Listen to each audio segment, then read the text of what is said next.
Welcome to the Deep Dive. Today we're focusing on the operational backbone of growing private schools.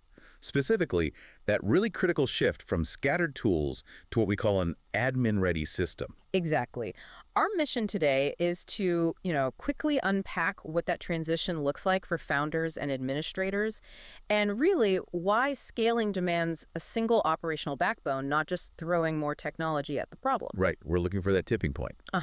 The point where the cost of not switching is actually higher than implementing a real solution. Okay, so let's unpack that a bit. Spreadsheets, they're inexpensive, they're available, which is why everyone starts there.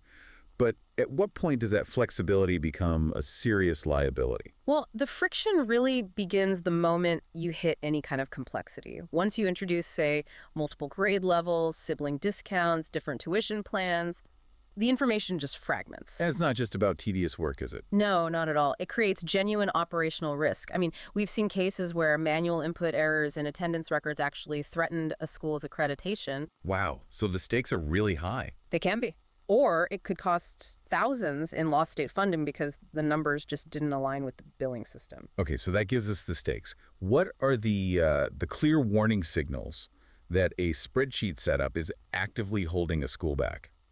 We see three immediate signals. The first is pretty simple.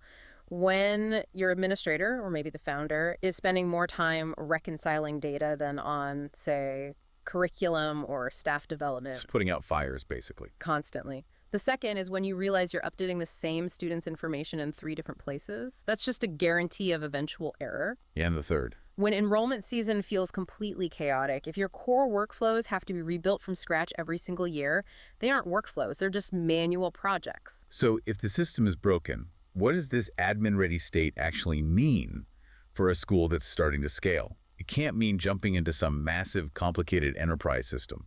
Oh, definitely not. Admin ready simply means moving into a lightweight, integrated student information system, an SIS.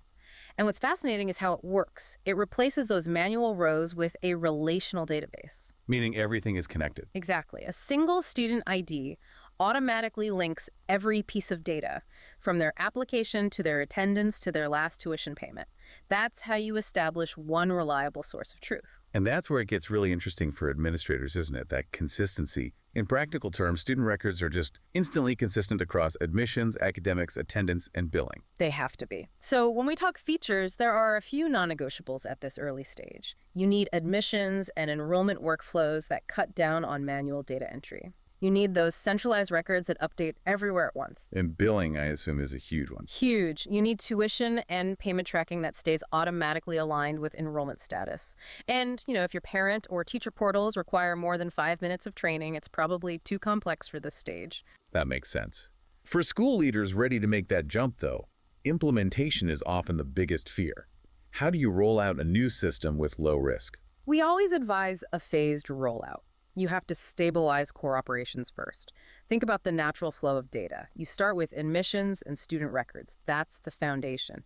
Everything else relies on that demographic information being accurate. Build the foundation first, that's logical. So what comes next? After that, core data is solid, but before you get to the financials. Next, you layer in things like scheduling, attendance, and gradebooks. This aligns with the school's daily operational rhythm. Billing and parent portals should come last, but only after the underlying enrollment and attendance data is stable. The system grows with the school's routines that way.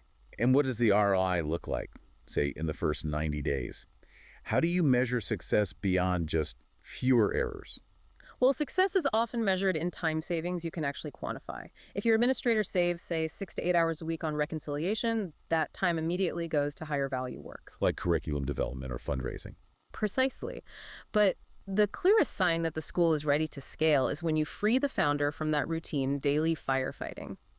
The school just functions robustly, professionally, even when they're focused on big picture strategy. So moving away from those fragmented spreadsheets is really about stabilization and scaling. It's about making your processes audit-ready and future-proof. Yeah.